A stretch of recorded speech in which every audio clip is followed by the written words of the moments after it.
తెలంగాణ ముఖ్యమంత్రి రేవంత్ రెడ్డి వీలైనంత త్వరగా కేబినెట్ విస్తరణ చేయాలని చూస్తున్నారు. సంక్రాంతి తర్వాత కేబినెట్ లో మిగిలిన స్థానాలను భర్తీ చేయనున్నట్లు తెలుస్తోంది.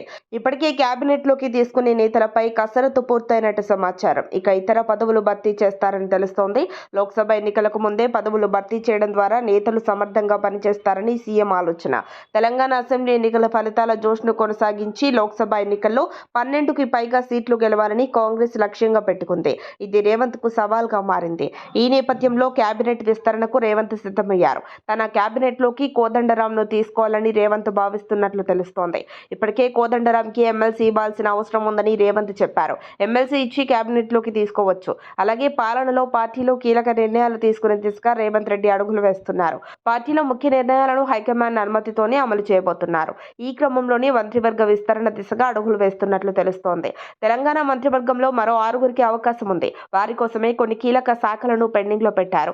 అందులో హోంశాఖతో పాటు విద్య, సాంఘిక సంక్షేమం, మున్సిపల్ వంటి శాఖలున్నాయి. ప్రస్తుత కేబినెట్ లో ఉమ్మడి ఆదిలాబాద్, నిజామాబాద్, రంగారెడ్డి, హైదరాబాద్ జిల్లాలకు ప్రాతినిధ్యం లేదు. మంత్రివర్గ విస్తరణలో ఈ జిల్లాలకు ప్రాధాన్యం ఇవ్వనున్నట్లు తెలుస్తోంది. తెలంగాణ మంత్రివర్గాన్ని ఈ నెలాఖరున విస్తరించే అవకాశం ఉంది. ఇక మంత్రివర్గ విస్తరణలో ప్రొఫెసర్ కోదండరాంతో పాటు మరికొన్ని పేర్లు వినిపిస్తున్నాయి. గవర్నర్ కోట ఎమ్మెల్సీ ఎన్నికల్లో ఒకటి కోదండరాంకు ఇవ్వాలని డిసైడ్ అయినట్లు సమాచారం. కోదండరాం తెలంగాణ ఉద్యమంలో కీలక పాత్ర పోషించారు. పొలిటికల్ జేఏసీ ఏర్పాటు చేసి అన్ని పార్టీలను ఏకతాటిపైకి తెచ్చారు. తాజా అసెంబ్లీ ఎన్నికల్లో కాంగ్రెస్ కు మద్దతుగా నిలిచారు. దీంతో కోదండరాంను మంత్రిని చేసి విద్యాశాఖను అప్పగించాలని సీఎం రేవంత్ ఆలోచిస్తున్నట్లు తెలుస్తోంది. కోదండరాంకు మంత్రి పదవి ఇవ్వడం ద్వారా బీఆర్ఎస్ పై చేయి సాధించవచ్చని రేవంత్ భావిస్తున్నారు. ఇక మిగిలిన 5 మంత్రి పదవుల్లో షబ్బీర్ అలీకి ఒకటి ఖాయమని చెబుతున్నారు. ఆదిలాబాద్ నుంచి గడ్డం బ్రదర్స్ మధ్య పోటీ నెలకొంది. చెన్నూరులో గెలిచిన వివేక్, బెల్లంపల్లిలో గెలిచిన వినోద్ కేబినెట్ బెర్త్ కోసం సోనియాను కలిశారు. రేవంత్ తనకు అవకాశం ఇస్తారని వివేక్ నమ్మకంతో ఉన్నారు.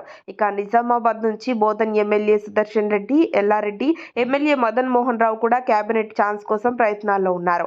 ఉమ్మడి రంగారెడ్డి జిల్లా నుంచి మల్రెడ్డి రంగారెడ్డి పేరు పరిశీలనలో ఉంది. హైదరాబాద్ నుంచి కాంగ్రెస్ అభ్యర్థులు ఎవరూ గెలవలేదు. అయితే మైనార్టీ కోటాలో ఫిరోజ్ ఖాన్ ను మంత్రిని చేసే అవకాశం ఉందని సమాచారం. అయితే షబ్బీర్ అలీ, ఫిరోజ్ ఖాన్లలో ఒకరికి మాత్రమే మంత్రి పదవి ఇచ్చే అవకాశం ఉంది. ఎవరికి ఛాన్స్ దక్కుతుంది అనేది త్వరలో తేలనుంది. మరిన్ని అప్డేట్స్ కోసం మా కాయ్ టీవీని సబ్స్క్రైబ్ చేసుకోండి. మా వీడియో కనుక మీకు నచ్చినట్లయితే లైక్ చేయండి, షేర్ చేయండి.